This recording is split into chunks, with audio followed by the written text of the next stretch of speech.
تەواوی هۆکاری ئەوەی ئەمڕۆ ئەم هەموو تەلاقە هەیە ئەمەیە بە بەرنامەی ڕێکخراو بە فیلمی سەدان ئەڵقەیی بە چاولێکەری نەفامانە وا کراوە کە ژن و مێرد دەوری خۆیان نەبینن.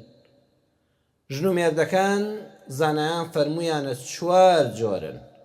ئەوەی عەرزم کردن بەو هەموو فلیمەی کە دەبیندرێ، بەو هەموو نووسراوەی کە بە ناوی فێمینیزم و ژن سالاری و دژایەتی پیاو سالاری و زاڵکردنی ڕەگەزێک بەسەر ڕەگەزێکا و دوژمنایەتی خستنە نێوانی پیا و ژنەوە ئەنجام دەدرێ، هەمووی مایەی ئەوەیە هەڵتەکاندنی خێزانە، بۆیە تەلاق ئەوەندە زۆرە.